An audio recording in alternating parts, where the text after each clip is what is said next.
dan ibadah. Asalnya kayak bekerja atau ibadah, kemudian bekerja dan ibadah, kemudian bekerja sama dengan ibadah. Yuk kita bahas pelan-pelan. Bekerja atau ibadah, mana yang harus dipilih? Tergantung dari keadaan masing-masing. Seorang istri yang dinafkahi secara cukup oleh suaminya, sementara ia memiliki anak-anak yang sangat memerlukan perhatian, kasih sayang, dan juga dekapan, dan suaminya memberikan semua kebutuhan-kebutuhan secara materi kepada istri dan anak-anaknya, perempuan semacam ini ibadah mengurusi keluarganya di rumah jauh lebih baik daripada bekerja. Saudaraku sekalian saya muliakan, akan tetapi wanita yang menanggung nafkah keluarga karena tidak ada suaminya, atau menanggung nafkah bagi dirinya sendiri karena orang tuanya berada dalam keadaan tidak memungkinkannya untuk menanggungkan nafkah baginya, apalagi jika dia harus pula menanggung nafkah bagi orang tuanya, apalagi jika dia harus menafkahi anak-anaknya dalam keadaan tidak ada suaminya atau suaminya tidak memberikan nafkah bagi mereka, maka yang demikian bekerja lebih baik daripada berdiam atau tidak melakukan pekerjaan, melainkan sibuk untuk beribadah secara di rumah. Saudaraku sekalian, kalau ada orang-orang yang menyatakan bahwa Islam tidak setuju wanita-wanita yang bekerja, apalagi doktrin-doktrin semacam Islam mendiskriminasikan kaum wanita, melarang mereka untuk bekerja, sehingga akhirnya banyak perempuan-perempuan yang hidup di bawah garis kemiskinan tidak mampu untuk membiayai kehidupan menjadi tanggungan dan beban bagi keluarganya, apalagi jika ia telah memiliki anak dan sekarang menjadi janda misalnya. Ucapan-ucapan yang seperti itu sangat tidak bertanggung jawab, apalagi mengingat bahwa wanita solehah yang menjadi pilar agama ini, bahkan yang ditakdirkan Allah sebagai orang pertama yang masuk ke dalam agama Islam, yaitu Sayyidah Khadijah bintu Khuwailid, istri baginda kita Nabi besar Muhammad sallallahu alaihi wasallam, adalah seorang wanita yang bekerja. Jangan lupa itu. Sayyidah Khadijah, suri tauladan kita. Sayyidah Khadijah, Ummul Mukminin, ibu bagi semua orang yang beriman. Sayyidah Khadijah Al-Kubra, wanita agung, wanita besar, yang bahkan Nabi Muhammad menyampaikan tentangnya, walladzi ba'atsani bil haqqi nabiyya ma abdalani Allahu ta'ala bi khairin minha. innaha amanat bihina kafara biyan nas wa a'tatni min maliha hina haraman yan nas wa razaqani minhal aulad duna ghairiha. Sungguh demi Allah, Allah tidak pernah menggantikan untukku wanita yang lebih baik daripada Khadijah. Ia adalah seorang perempuan yang beriman padaku di saat belum ada sesiapapun yang beriman. Dia adalah seorang yang memberikan hartanya padaku di saat belum ada sesiapapun mau mendukungku dengan hartanya. Dan Allah anugerahkan untukku anak-anak dari rahimnya yang tidak dianugerahkan dari selainnya. Wanita ini yang tak tergantikan di hati Nabi Muhammad ini adalah seorang perempuan yang bekerja. Saudariku sekalian yang saya muliakan, ada kemuliaan. Ada kemuliaan dalam bekerja, sebagaimana ada kemuliaan bagi yang juga tidak bekerja. Semua masing-masing mulia di tempatnya. Kalau kondisi mengharuskanmu berada di dalam rumah, menyelesaikan urusan-urusan rumah tangga, jangan cari-cari alasan untuk bekerja meninggalkan ibadah yang seharusnya kamu lakukan di rumah, dari mengurusi anak-anak dan mengurusi rumah tanggamu. Sebaliknya, jika keadaan memaksamu untuk bekerja, jangan cari alasan. Apalagi dengan mengatasnamakan agama, untuk kamu bermalas-malasan dan kamu bilang bahwa wanita biarkan sajalah di rumah tidak bekerja, kami akan sibuk beribadah. Kemudian kamu sibuk meminta-minta kepada orang lain dan mengatasnamakan kemalasanmu tersebut untuk bekerja sebagai sebuah bagian dari ibadah. Enggak gitu. Semuanya baik, semuanya mulia asal diletakkan di tempat masing-masing. Karenanya lihat dirimu itu. Sebenarnya saya bagusan kerja apa bagusan ibadah? Itu masing-masing tahu. Yang gak bagus itu ngikutin hawa nafsu. Dalam hidup kita ini yang gak bagus selalu mengikuti hawa nafsu. Suaminya mencukupinya, keluarganya mencukupinya, ada anak-anak kecil-kecil yang memerlukan kasih sayangnya. Tapi kan buat apa saya sekolah tinggi-tinggi kalau ujungnya tetap juga ada di dapur, kalau ujungnya tetap juga saya nyuapin anak-anak, ujungnya tetap juga saya sibuk untuk, mohon maaf, menceboki anak-anak, membersihkan kotoran anak-anak.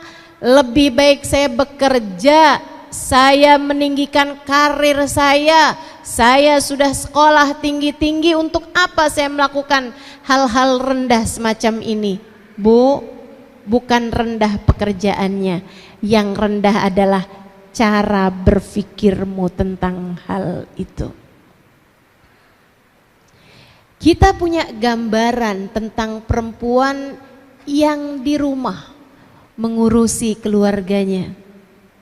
Sayyidah Fatimah Zahra, putri baginda kita Nabi besar Muhammad sallallahu alaihi wasallam. Kurang mulia apa Sayyidah Fatimah? Mulia. Mulia Sayyidah Fatimah. Ia hanya sibuk dengan ibadah antaranya dengan Allah Subhanahu wa taala. Ia sibuk mengurusi urusan-urusan suami dan anak-anaknya. Akan tetapi bukan berarti ia tak peduli dengan keadaan umat dan dakwah Islam. Sebab saat mata yang lain terpejam dalam tidur-tidur nyenyak mereka, Sayyidah Fatimah menggelar sejadahnya, bersimpuh di mihrabnya, sujud panjang, ruku berdiri panjang, menghadap Allah Subhanahu wa taala dalam rokaat tahajudnya, menengadahkan tangan, mendoakan umat Islam, umat ayahnya Nabi besar Muhammad sallallahu alaihi wa ala alihi wa sahbihi wasallam. Ya Allah, sayangilah umat ini ya Allah. Ya Allah, rahmatilah mereka ya Allah. Ya Allah, ampunilah dosa mereka ya Allah. Mudahkanlah urusan mereka ya Allah. Ya Allah. Ya Allah.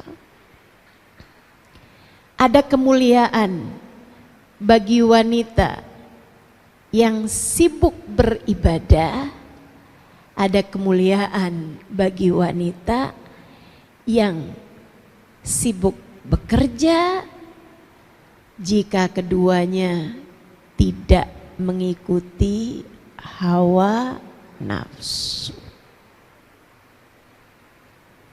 Ada kemuliaan pada wanita yang berdiam diri dalam rumah beribadah. Ada kemuliaan bagi wanita yang keluar rumah untuk bekerja.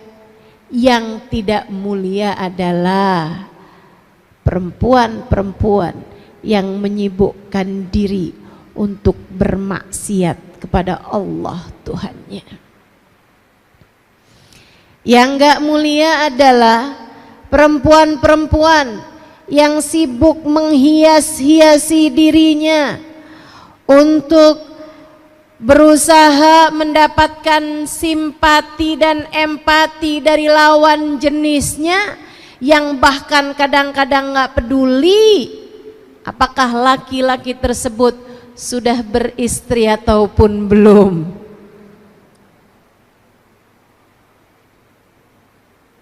Yang gak mulia perempuan-perempuan yang sibuk memperbanyak dosa. Semuanya baik selagi kamu tempatkan diri sesuai dengan porsinya. Semoga Allah selalu bimbing kita. Amin. Semoga Allah selalu membimbing kita. Semoga Allah selalu membimbing kita. Itu kalau ditanya ibadah atau bekerja. Sekarang kalau kita bahas mengenai ibadah dan bekerja, saudaraku sekalian yang saya muliakan, ingat ucapan baginda kita Nabi besar Muhammad kepada seorang sahabatnya, yang mana sahabatnya ini, sahabat Ansor ini, ada seseorang yang bersahabat atau dipersaudarakan dengan Abdullah ibn Rawahah. Di awal-awal Islam ketika baru hijrah orang Mekah ke Madinah, hal pertama yang dilakukan Nabi mempersaudarakan kaum Ansor, orang Madinah, dengan orang Mekah, disaudara-saudarakan. Sampai beneran jadi kayak saudara gitu, dipersaudarakan dalam Islam. Nabi Muhammad sendiri yang mempersaudarakan mereka. Si fulan, kamu saudaraan sama ini ya. Sini, kamu persaudaraan sama ini. Itu teman-teman saudaraku sekalian, hukum dipersaudarakan sama Nabi Muhammad di mata Allah bahkan lebih kuat daripada persaudaraan yang tersebab darah sekalipun. Satu kandung ama satu tangan dipersaudarakan sama Nabi lebih kuat yang dipersaudarakan sama Nabi. Abdullah bin Rawahah satu waktu mengunjungi saudaranya ini yang telah dipersaudarakan sama Nabi, ketemu sama istrinya sebelum turut ayat hijab tentu saja. Istrinya terlihat istri saudaranya ini, karena istri saudara itu ipar. Ipar itu bahkan yang saudara kandung sekalipun ipar bukan mahram. Tentu yang dipersaudarakan sama Nabi Muhammad ipar juga bukan mahram. Tapi ini belum turun ayat hijab sehingga dia membuka wajahnya di hadapan Abdullah ibn Rawahah. Abdullah lihatnya, ya ampun kakak kok begini amat kak di rumah, nggak dandan, nggak mandi, tampangnya kucel, kumus, tampangnya bener-bener nggak terawat gitu, kelihatan banget nggak ngurusin badan, mukanya nggak dirawat, nggak wangi, bahkan cenderung bau macem-macem. Bukankah suami kakak ada di rumah? Si istri tersebut menjawab, dia bilang, ya kayak nggak tahu aja saudara kamu tuh, ada nggak ada saya kayak nggak ada bedanya. Saya ada seperti nggak ada. Dia itu kalau malam sholat nggak tidur sama sekali. Kalau siang puasa nggak pernah sentuh saya sama sekali. Saya cuman yang bagian masak, nyiapin dia buka, mesaur. Dia bahkan tidak melirik saya dari ujung matanya. Apa yang disampaikan perempuan ini diadukan oleh Abdullah bin Rawahah kepada Nabi Muhammad sallallahu alaihi wasallam. Ya Rasulullah, faqad zurtu akhi fillah. Saya kemarinan mengunjungi saudara saya yang telah engkau persaudarakan di jalan Allah. Saya mendapati istrinya, diceritakan tuh, dan juga apa yang disampaikan oleh istrinya. Nabi kemudian memanggil laki-laki Ansor nih, sahabat Ansor ini, ditanya sama Nabi Muhammad, karena Nabi kalau mau negur, kalau mau menyampaikan sesuatu harus tabayyun terlebih dahulu, nyari kepastian, klarifikasi, istilah orang zaman sekarang. Kata Nabi Muhammad, hal gumtal lailah kullaha, apakah kamu kalau malam bangun ibadah sholat di semua bagian malam gak tidur sama sekali? Dia menjawab, bala ya Rasulullah, betul wahai Rasulullah, saya kalau malam gak tidur sama sekali, saya sholat sepanjang malam wahai Rasul. Bangga. Kata Nabi Muhammad, hal sumtan nahar kullah, apakah kamu tiap siang puasa sepanjang tahun? Bala ya Rasulullah, betul wahai Rasul, saya puasa sepanjang tahun, nggak puasa cuman kok lebaran sama hari tasyrik doang. Bangga disebutkan hal itu di hadapan Nabi. Nabi sudah klarifikasi kebenaran ucapan Abdullah bin Rawahah sekaligus kebenaran ucapan istrinya. Apakah kamu tidak pernah mendatangi istrimu? Tidak wahai Rasulullah. Gak pernah berhubungan intim sama istrinya lagi sejak mulai mengenal Islam. Nabi kemudian berkata, Innama ana atqakum walakinni agum wa anam walakinni asum wa aftur walakinni atazawwajun nisa.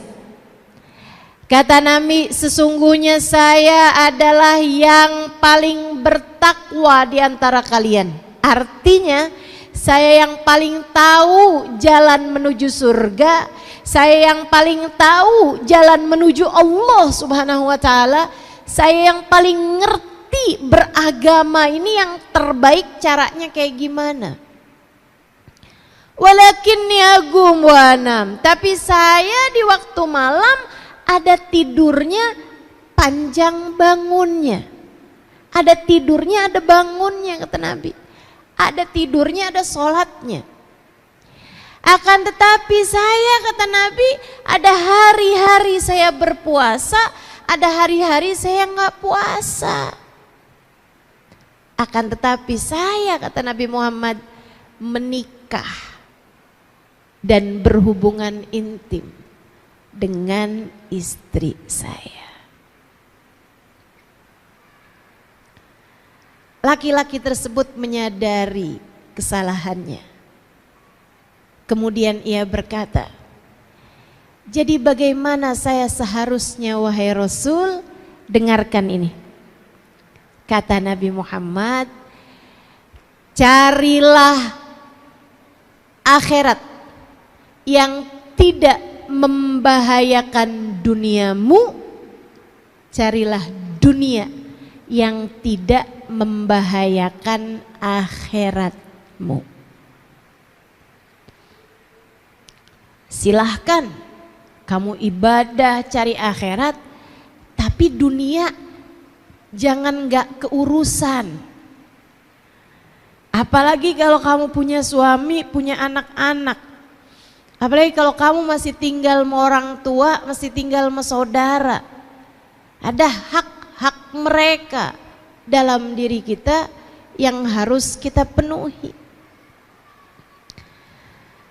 Carilah duniamu yang tidak membahayakan akhiratmu, carilah akhiratmu yang tidak membahayakan duniamu. Kalau kamu harus bekerja, silahkan, tapi jangan membahayakan urusan akhiratmu. Kerja kok sampai harus buka-buka aurat, itu membahayakan akhiratmu. Kerja kok sampai harus berdua-duaan dengan laki-laki yang bukan mahram, itu membahayakan akhiratmu. Kerja kok sampai sholatnya dikumpul-kumpulin, dijamak-jamak tanpa ada sebab yang dibenarkan, itu membahayakan akhiratmu. Kerja tapi sampai enggak sempet baca zikir, enggak sempet baca Quran. Kerja sampai enggak pernah bangun malam, enggak pernah sholat duha. Kerja yang demikian membahayakan buat akhiratmu. Karenanya bekerja dan beribadah keduanya harus sama-sama seimbang. Keduanya harus seperti dua sayap bagi seekor burung, jangan timpang di satu sisinya kamu akan terjatuh. Maka untukmu yang harus bekerja, silahkan bekerja. Akan tetapi sekali lagi ku sampaikan padamu, jangan tinggalkan Allah dalam pekerjaanmu. Jangan tinggalkan agama dalam pekerjaanmu. Jangan tinggalkan Islam dalam pekerjaanmu. Jangan tinggalkan Nabi Muhammad dalam pekerjaanmu, sebab meskipun kamu bekerja, kamu adalah hamba Allah.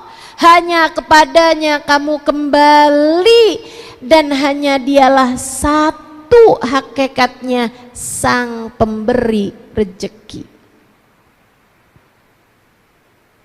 Silahkan bekerja, tapi kamu jangan pernah lupa, kamu adalah seorang muslimah, kamu adalah seorang mukminah, kamu adalah umat Nabi Muhammad sallallahu alaihi wasallam. Jangan sampai sibukmu memikirkan kemapanan hidup di dunia membuatmu lupa tentang memikirkan kemapanan hidup akhirat. Sekali lagi, jangan sampai sibukmu memikirkan rumahmu, kendaraanmu, apa yang kamu makan di dunia membuatmu terhalang dengan kebahagiaan yang sejati yang seharusnya kamu kejar dari sejak kamu masuk ke dalam kuburan.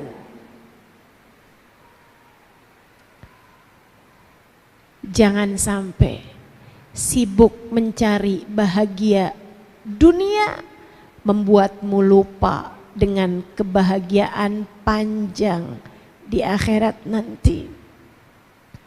Silahkan bekerja, tapi kamu harus tahu esok atau lusa kamu akan mati. Wa khairuz zadit taqwa, dan sebaik-baik bekal adalah takwa. Ibadah, kerjakan kewajiban Allah, tinggalkan larangan-larangannya. Jangan sampai sibukmu nyari hidup yang enak bikin kamu lupa untuk mencari akhirat yang enak.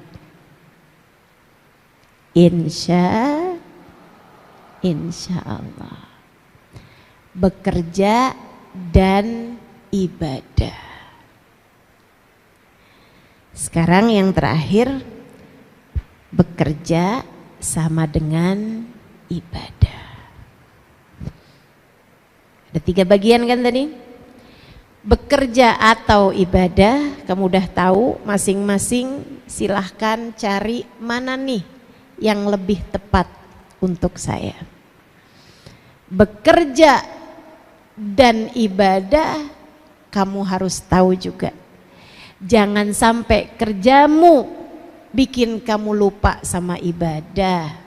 Sebagaimana sebaliknya, orang kalau ibadah aja juga jangan sampai lupa sama kerja, sama urusan nafkah jika memang dia memerlukannya.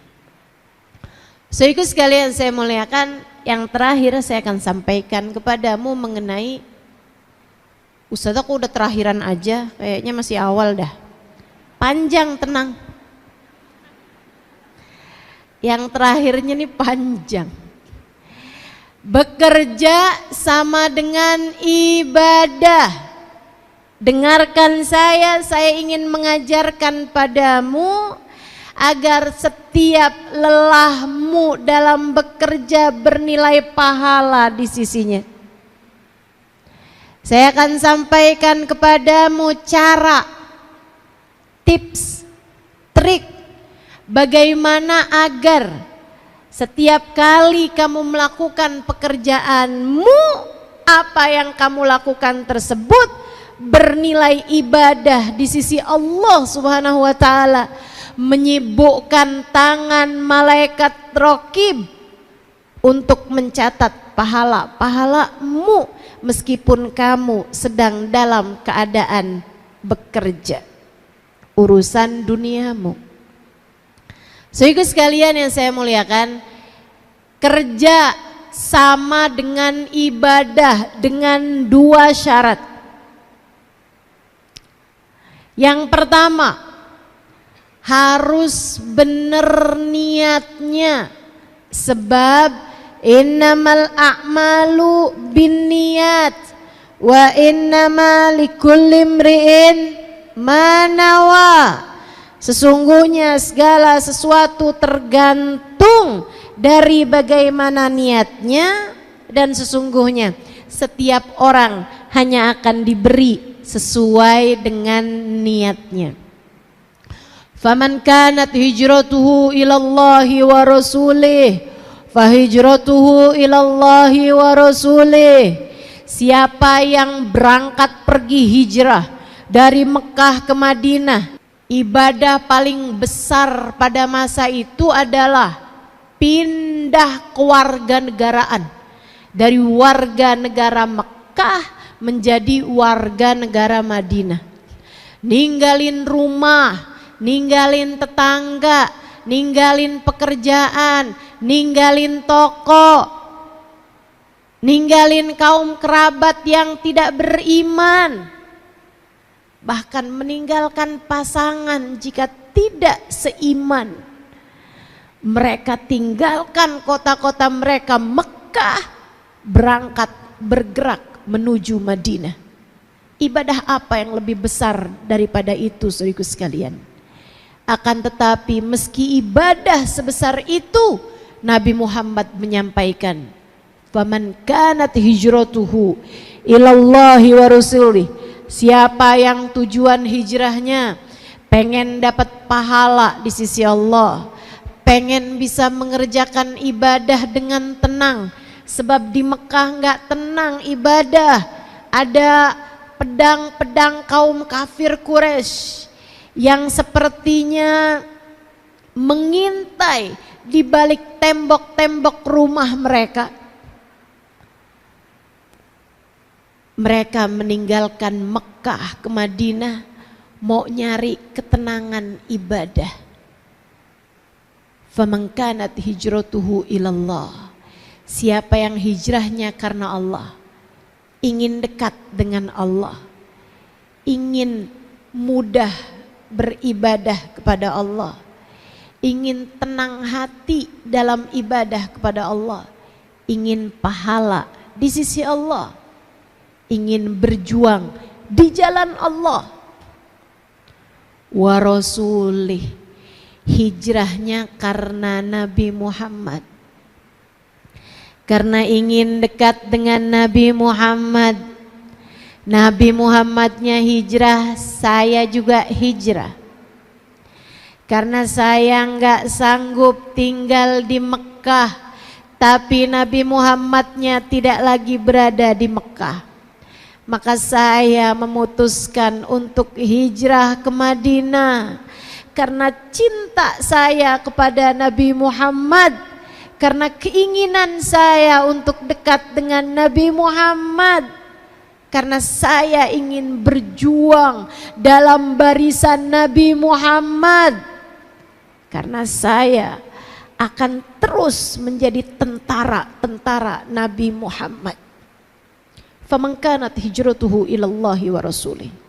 Siapa yang hijrahnya karena Allah, siapa yang hijrahnya karena Rasulullah, fahijratuhu ilallahi wa rasulih, maka pahala hijrahnya, maka balasan hijrahnya dari Allah dan Rasulnya.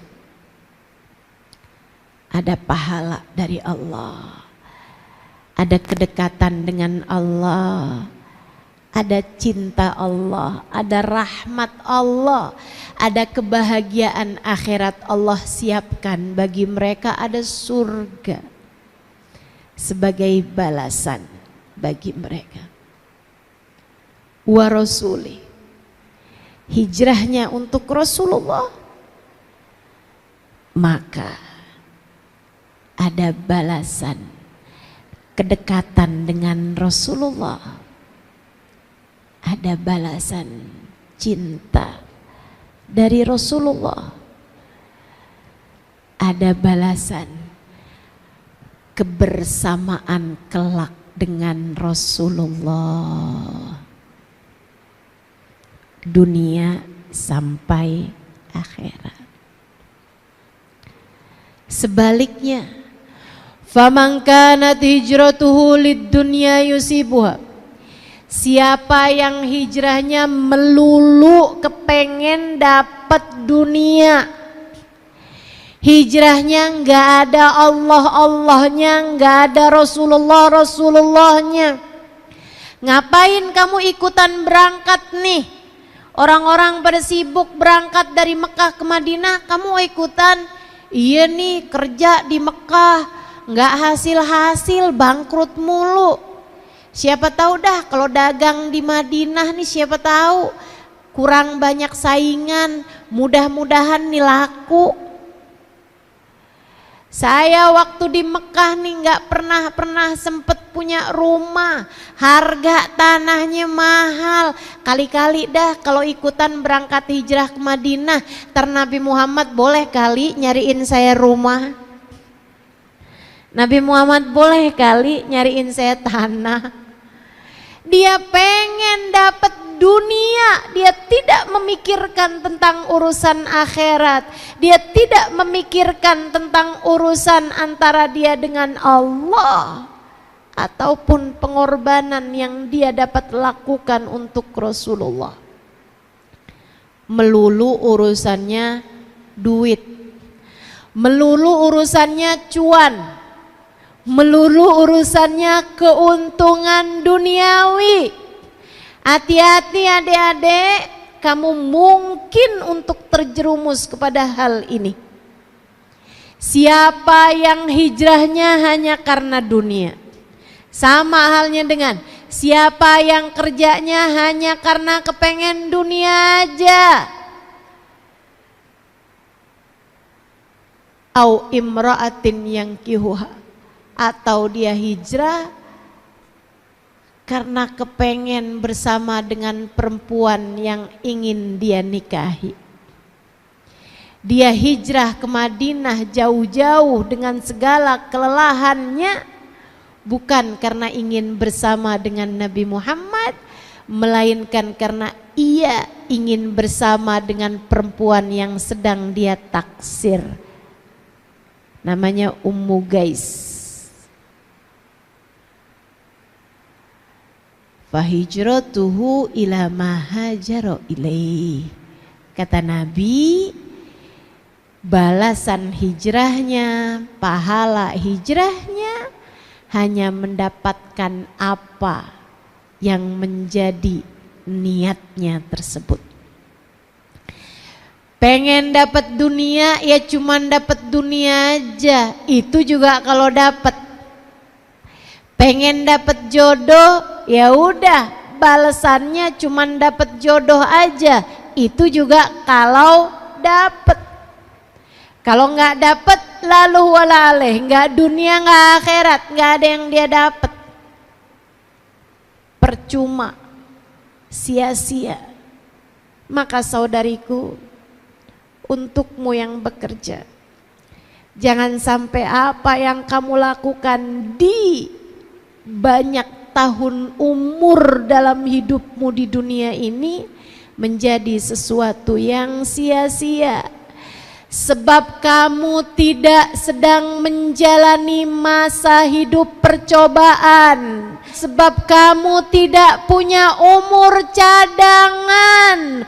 Umurmu yang sekarang kamu jalani, kehidupanmu yang sekarang kamu jalani, inilah yang nanti akan dihisab jam demi jamnya, bahkan menit per menitnya, bahkan detik per detiknya.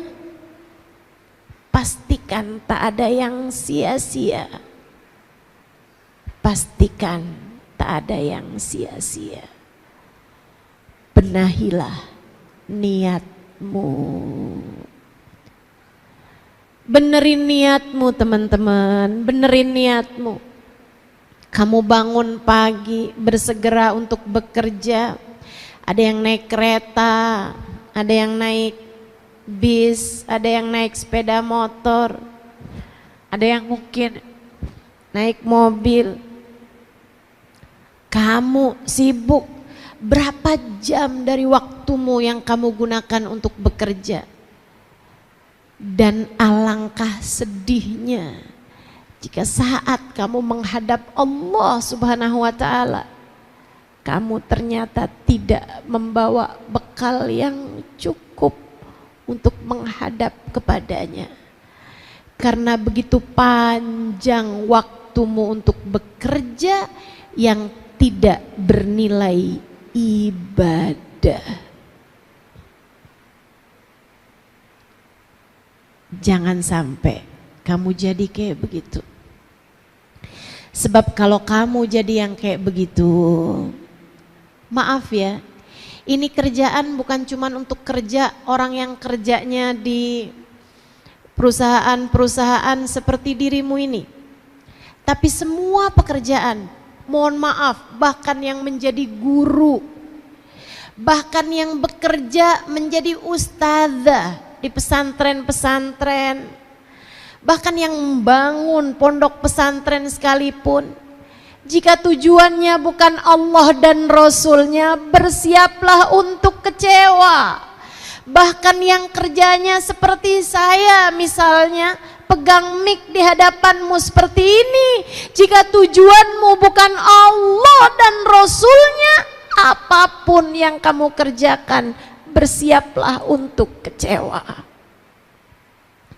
Jika tujuanmu melulu uang, jika tujuanmu melulu keuntungan duniawi, jika tujuanmu adalah jabatan, nama baik, citra, jika tujuanmu hanya semacam itu, bersiaplah untuk kecewa. Bersiaplah untuk termasuk di antara kelompok orang yang apabila datang ajal menjemputnya, ia akan berteriak, Rabbirji'un la'alli a'malu salihan fima taraktu. Ya Allah, kembalikan aku ke dunia, aku akan kerjakan ibadah yang sempat aku tinggalkan. Kalla innaha kalimatun huwa qailuha wa min waraihim barzakhun ila yaumi yub'atsun. Allah mengatakan enggak ada, itu hanyalah ucapan kosong belaka, tidak akan pernah aku ijabah. Itu hanyalah sekedar kata-kata yang tak pernah aku kabulkan. Waktu hidupmu di dunia telah habis, kamu gunakan untuk sekedar mencari keuntungan-keuntungan duniawi. Kamu lupa bahwasanya kepada akulah kamu seharusnya kembali. Kamu lupa hidupmu dariku, dan hanya kepada aku tempatmu kembali. Wa min waraihim barzakh. Sekarang silahkan menjalani kehidupanmu di alam barzakh ila yaum yub'atsun, sampai hari mereka dibangkitkan. Kamu, saya, kita semua, jangan sampai ada yang menyesal. Sebab sekali lagi, kita tidak sedang menjalani masa hidup percobaan. Gak ada di antara kita yang lagi magang di dunia ini, teman-teman. Gak ada. Gak ada. Semuanya sudah sedang bekerja.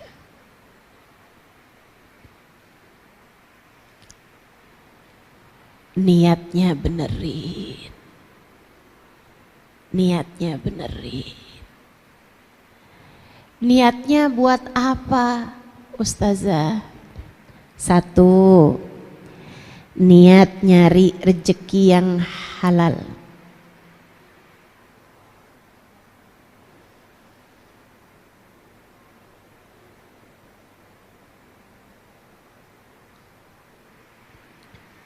Kamu bisa aja kerja yang haram, bisa. Kita semua bisa kerja yang haram. Deketin laki-laki berduit, modalnya palingan lipstick, make up,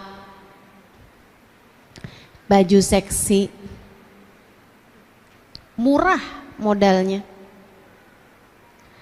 Agak mahalan dikit mungkin operasi plastik, naikin hidung biar nggak mancung ke dalam.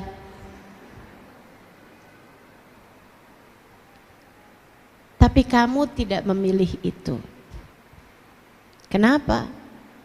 Sebab kamu hamba Allah. Sebab kamu hamba Allah.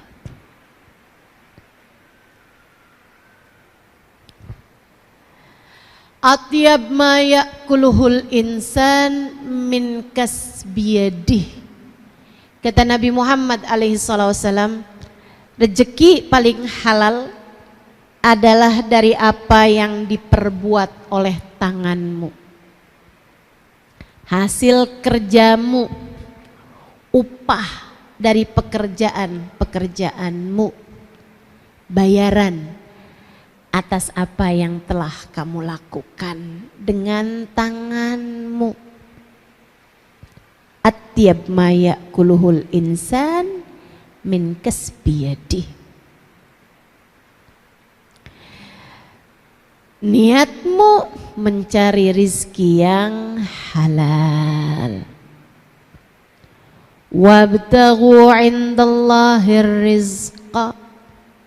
Kata Allah dalam Al-Quran, carilah rezeki yang halal dari Allah Subhanahu wa ta'ala. Niatmu yang kedua, kamu bekerja untuk dapat menghidupi, memberi penghidupan untuk dirimu dan juga orang-orang yang kamu tanggung.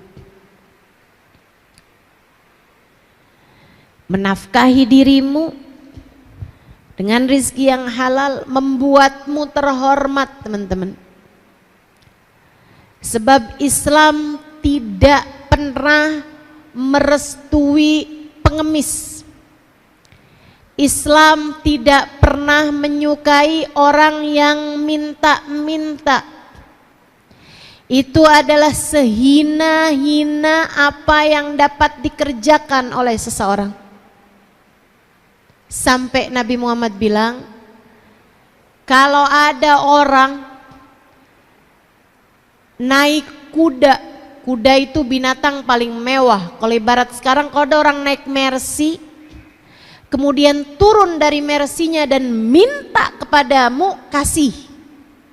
Ada orang turun dari kudanya, kemudian dia meminta kepadamu, kasih.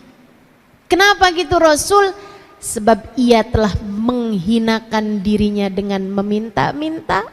Jangan hinakan lagi dia dengan tidak diberi. Pekerjaan paling hina, kalau sampai kamu datang mengetuk rumah saudaramu, terus kamu bilang sambil gosok-gosok dengkul, Kak atau Bang, uang SPP sekolah naik, atau beras di rumah udah hampir habis, maka kamu bekerja agar tidak meminta-minta.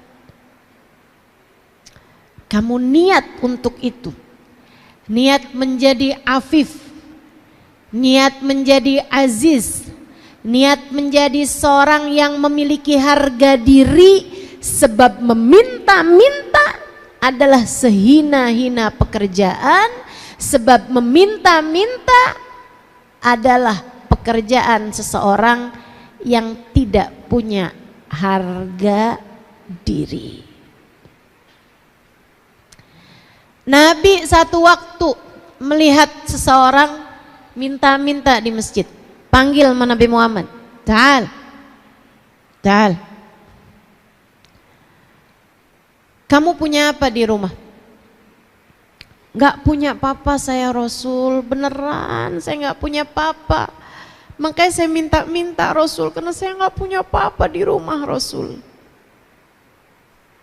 Dan jujur, dia jujur. Tapi Nabi kembali mengulangi, coba diingat-ingat, kamu punya apa di rumah? Maksudnya dia nggak punya uang, maksudnya dia nggak punya barang-barang mewah. Tapi Nabi ingin membuat dia ingat barang apa yang lebih dari kebutuhan dia gitu. Terus dia bilang, saya Rasul punya madhar, tempat wudhu. Dan saya juga Rasul punya piring tempat makan lebih. Misalnya kayak dia mestinya cukup dengan satu, tapi ini punya dua gitu. Atau dia perlunya dua, punya tiga gitu. Kata Nabi Muhammad, bi'huma, jual keduanya, jual. Dia pun jual dua barang tersebut, mungkin kayak sekarang laku 20.000 gitu. Misal, dia bawa tuh uang 20.000 ke hadapan Nabi Muhammad. Rasul, udah saya jual tuh barang, ini uangnya ya Rasulullah. Kata Nabi Muhammad, ihtatib, kamu cari kayu, kemudian kamu jual sebagai kayu bakar, atau kamu belah-belah batu, kemudian kamu jual kepada orang yang sedang mengerjakan bangunan. Jangan minta-minta kepada siapapun. Lebih baik kamu bekerja. Jika kamu tetap memutuskan meminta, ya'tilak nuktah sauda, maka kamu di akhirat nanti akan membawa satu titik hitam di wajahmu setiap kali kamu meminta. Bayangkan, tiap minta ada satu titik hitam di wajah kita di akhirat nanti. Gimana kalau kamu kerjaannya minta-minta? Karenanya niatkan kamu kerja, satu, buat nyari rezeki yang halal. Yang kedua, biar kamu dapat menafkahi dirimu dan menafkahi diri orang-orang yang kamu tanggung nafkahnya, sehingga kalian semua tidak menjadi orang yang minta-minta. Niatnya yang bagus. Niat yang ketiga, al-mu'minul qawi khairun minal mu'minid dhaif. Kata Nabi Muhammad, orang mukmin yang kuat lebih Allah sukai daripada orang mukmin yang lemah. Orang Islam yang kuat. Kuat bukan maksudnya kekuatan badan, kamu kalau lomba tarik tambang kamu menang, bukan. Akan tapi kuat secara pemikiran, kuat secara ilmu, kuat secara materi. Itu lebih Allah sukai daripada orang mukmin yang lemah. Salah satu dari kekuatan kita tentu saja adalah materi yang mencukupi. Teman-teman saudaraku sekalian, jangan tinggalkan anak-anakmu dalam keadaan lemah, miskin, jangan. Jangan juga biarkan dirimu hidup di bawah garis kemiskinan. Karena itu Islam ada syariat untuk zakat. Zakat itu tidak hanya diberikan kepada fuqara yang memang sangat-sangat miskin, tapi diberikan juga kepada masakin, orang yang miskin aja. Kalau fakir tuh orang miskin banget.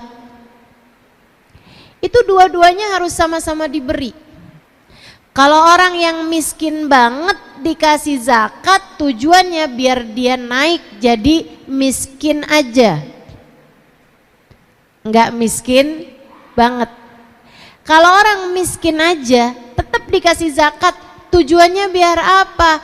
Biar dia naik dari garis kemiskinan menuju kepada kecukupan. Bagaimanapun orang mukmin yang kuat secara ekonominya lebih baik, sebab dia dapat membantu yang lemah. Itu sebabnya saya minta kamu semuanya ketika bekerja juga meniatkan sebagian dari upah kerjamu, walaupun sangat sedikit nggak apa-apa, walaupun sangat sedikit nggak apa-apa, tapi biarkan tetap ada untuk sedekah. Sebab itu menjadikanmu orang mukmin yang kuat. Al-yadul ulya khairun minal yaddis sufla. Tangan yang di atas lebih baik daripada tangan yang di bawah. Artinya orang yang memberi harta, memberi ilmu, itu jauh lebih baik daripada orang yang menerima itu semuanya. Saudara sekalian yang saya muliakan, belajar buat menyisihkan. Enggak harus misalnya 5%, apalagi 10%, kebanyakan. Mulai aja dari seukuran zakat 2,5% dari apa yang kamu jadi uang gajimu itu, sebagiannya kamu pakai untuk bersedekah. Begitu. Insya Allah. Saya niat kerja saya ini biar saya bisa bantu orang. Saya niat dengan kerja saya ini saya bisa jadi bantu anak-anak saya untuk sekolah di sekolah yang bagus, untuk pondok pesantren, untuk bisa bayar sama guru-gurunya, untuk bisa beliin kitabnya, untuk bisa beliin keperluan-keperluannya. Orang mukmin yang kuat lebih baik daripada mukmin yang lemah. Itu niatmu dalam beribadah. Insya Allah. Sekarang kita akan bahas mengenai caramu dalam bekerja. 1, jangan tinggalkan kewajibanmu kepada Allah. Kerja silahkan, tapi sholat jangan sampai tertanggalkan. Kamu kerja silahkan, tapi jangan sampai sholatnya kamu tinggalkan. Guru saya Sayyidil Habib Umar bin Hafid menyampaikan, dengerin ini penting. Kalau kerja membuat kamu meninggalkan yang wajib, uang yang kamu dapat tidaklah uang yang halal. Nanti uangnya hanya akan terpakai untuk kemaksiatan dan dosa-dosa. Hati-hati. Katanya Habib Umar bin Hafid seperti itu. Kalau ada pekerjaan membuatmu meninggalkan perintah Allah Subhanahu wa taala, maka tidak ada kehalalan dalam apa yang kamu dapatkan tersebut. Beliau kemudian melanjutkan, jika pekerjaanmu membuatmu meninggalkan perkara sunnah yang biasa kamu lakukan, maka tidak ada keberkahan pada uang kamu tersebut. Dulu sebelum punya toko, sholat tahajud nggak tinggal, sholat duha nggak tinggal, misalnya. Atau kamu nih sebelum kerja di perusahaan ini, sholatmu rapi, habis selesai sholat ada zikirnya, subhanallah 33 kali, alhamdulillah 33 kali, Allahu Akbar 33 kali. Kamu berdoa, kamu baca ayat kursi, Masya Allah. Begitu kamu mulai kerja, jangankan zikir sesudah sholat, kadang-kadang belum salam aja udah buru-buru berdiri, salam buru-buru, sholatnya udah kayak capung cebok kata orang itu ya, cepet banget gitu, cepet banget sholat, ruku, i'tidal, sujud cepet banget. Tanya sama orang, kamu kok sholat cepet banget? Iya udah hafal.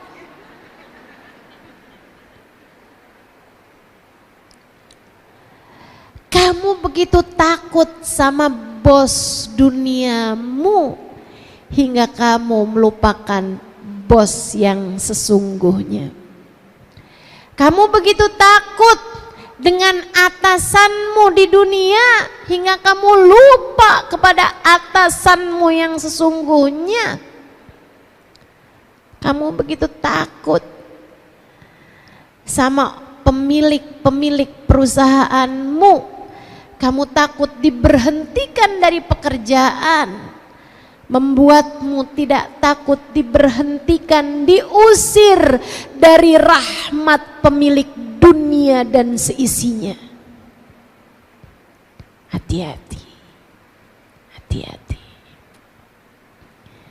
Yuk belajar, kerja, tahajud jangan tinggal. Kerja, duha jangan tinggal. Kerja silahkan kerja, zikir-zikirmu jangan tinggal. Kerja boleh aja, sholawatanmu semestinya juga jalan terus, insya Allah. Jelas? Setuju? Mau diamalkan? Nomor 1. Nomor 2, caramu bekerja, jangan karena pekerjaanmu kamu mengerjakan hal yang diharamkan Allah. Tetaplah istiqomah di jalan Allah. Kalau gara-gara pekerjaan kamu jadi mengerjakan yang haram, tinggalkan pekerjaanmu, Kak. Tinggalkan pekerjaanmu, Dek, cari kerjaan yang lain. Tenang, Allah punya berjuta-juta cara untuk memberi rezeki kepada hamba-hambanya. Kalau pekerjaanmu membuatmu jadi mengerjakan yang haram, kerjaan kamu bikin kamu gimana ya Ustazah, nggak boleh pakai jilbab. Kerjaan saya nih bikin saya harus pakai seragamnya rok mini. Saya udah bilang, tapi nggak di approve juga, nggak disetujui juga. Ya udahlah Ustazah, habisnya gimana ya? Susah sih, biar aja dah. Lagian juga saya mah badannya juga kurang seksi Ustazah, kayaknya nggak ada yang naksir juga sama saya. Nggak gitu. Urusannya bukan antaramu sama orang, urusannya antaramu sama Allah subhanahu wa ta'ala jalla jalaluhu wa ta'ala azamatuh. Jangan sampai karena pekerjaanmu kamu mengerjakan hal-hal yang diharamkan Allah.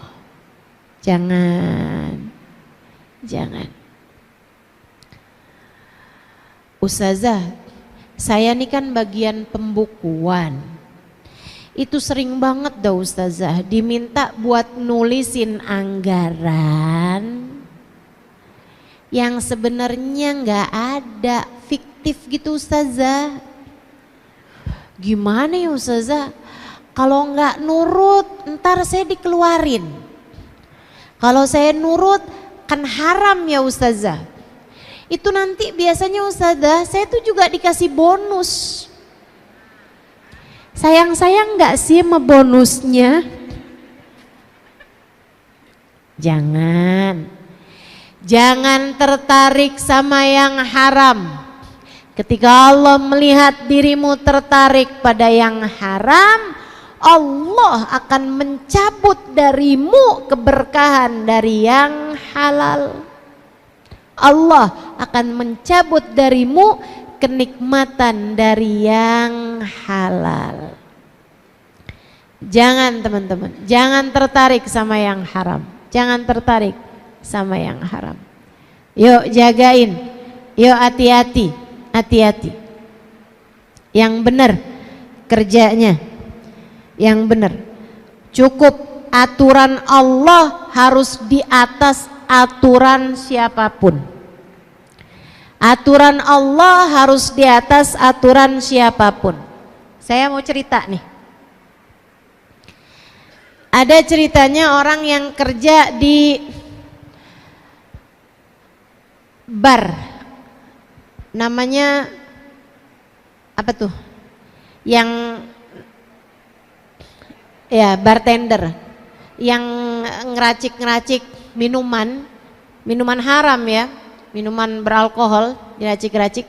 Kerja di Mesir, di sebuah hotel di Mesir. Sebuah hotel bintang 5 di Mesir.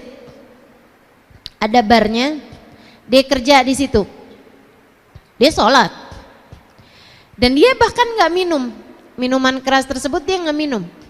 Cuman dia memang bisa gitu ngerjain itu semuanya. Jadi dia hari-hari kerjaannya gitu. Kemudian di hotel tersebut juga ada banyak hal-hal haram lainnya. Bikin party, bikin ya dengan minuman keras, dengan perempuan-perempuan seksi, dengan segala macam lah yang haram-haram. Ada judi, ada macam-macam. Di hotel-hotel tersebut juga lengkap dengan hiburan-hiburan yang banyak terdiri dari hal-hal yang diharamkan. Satu waktu Syekh Mutawalli Sya'rawi datang ke sana. Ini cerita saya dengar dari seorang syekh, salah satu dari ulama yang ada di Jordan, namanya Syekh Aun Al-Qudumi. Dia satu waktu ada ceramah di YouTube yang saya dengerin gitu. Maaf ya dalilnya dari YouTube. Tapi ini saya kenal sama beliau. Syekh Aun Al-Qudumi ini salah satu dari orang yang juga berguru kepada Sayyidil Habib Umar bin Hafid, guru saya, guru kami, guru kita semua ya. Syekh Aun cerita, kata Syekh Aun, saya ada ketemu sama seorang manajer di Mekah, seorang manajer hotel di Mekah. Kami bincang-bincang, dia cerita saya aslinya dari Mesir. Kemudian dia pun cerita hal itu.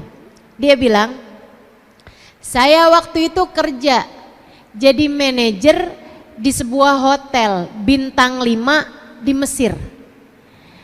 Tapi hotelnya ini adalah hotel yang memang menyediakan banyak barang-barang haram dan banyak fasilitas-fasilitas haram.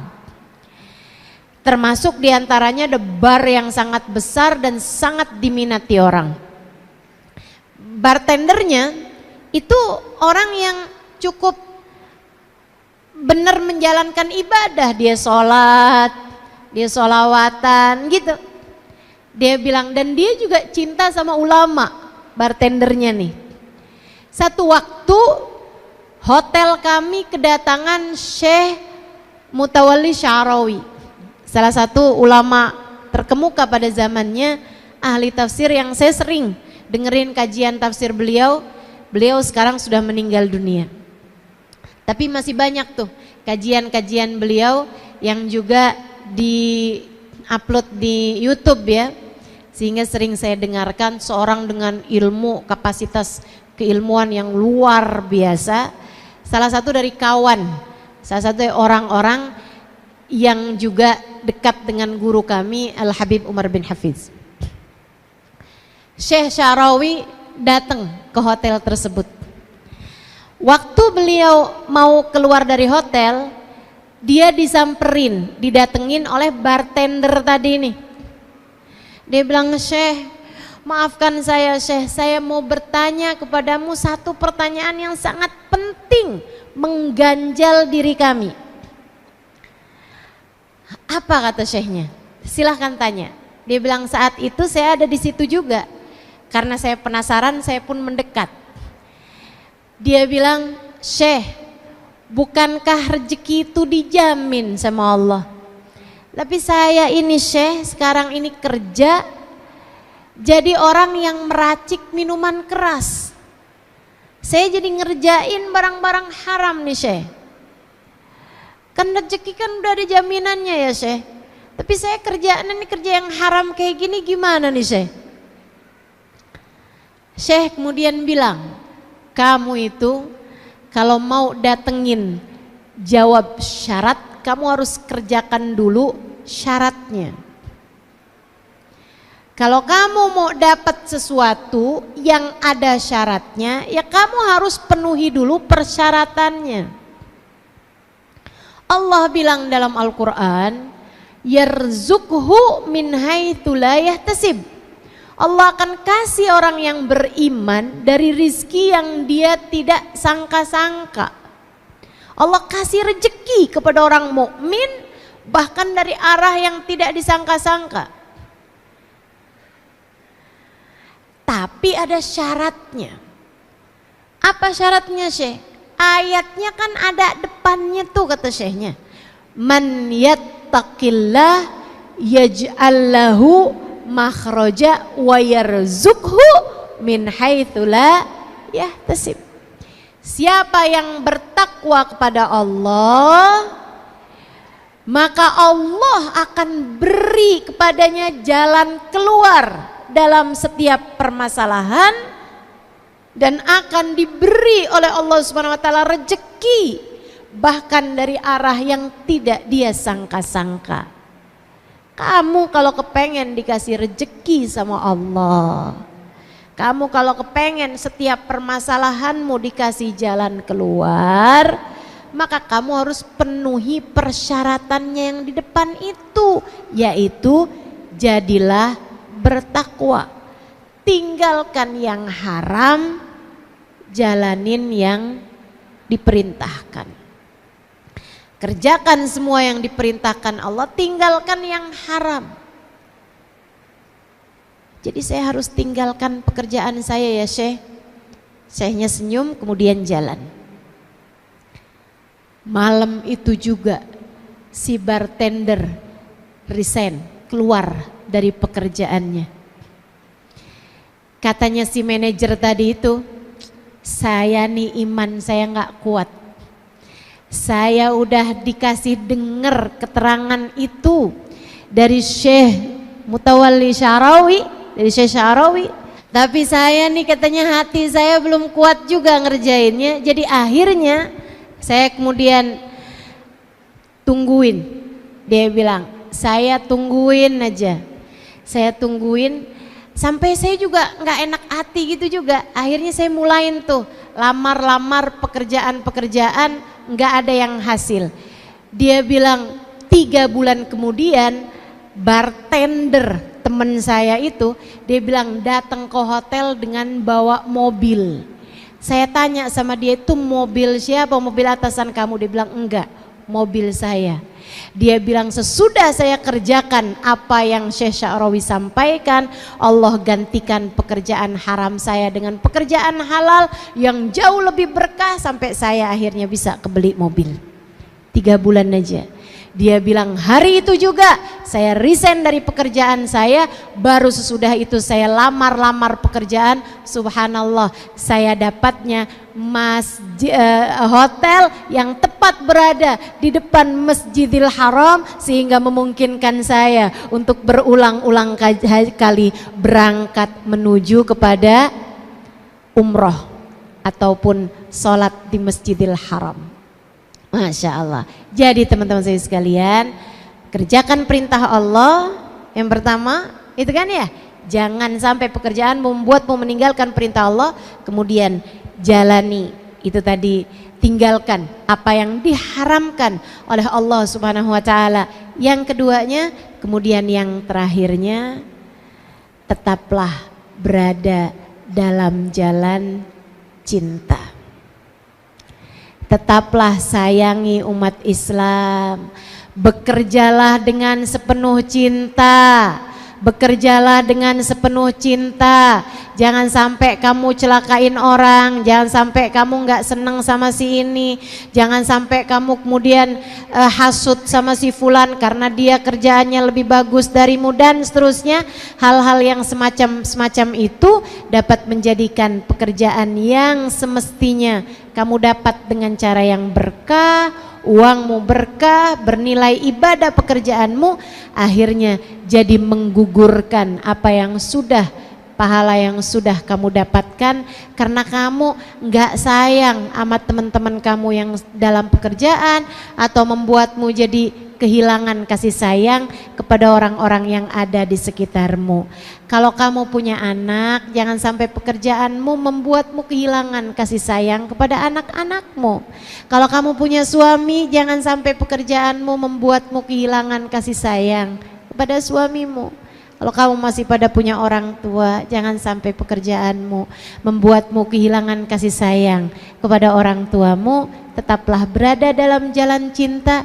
Jaga hatimu, tetap biarkan ia hidup dengan kasih sayang, dengan cinta dan dengan kasih sayang. Insya Allah jika hal-hal tersebut dapat kamu laksanakan, saya doakan mudah-mudahan Allah Subhanahu wa taala senantiasa membimbing langkah kehidupanmu, menjadikan ibadahmu adalah dengan bekerja, dan bekerja sebagai salah satu bagian dari ibadahmu kepada Allah Subhanahu wa taala.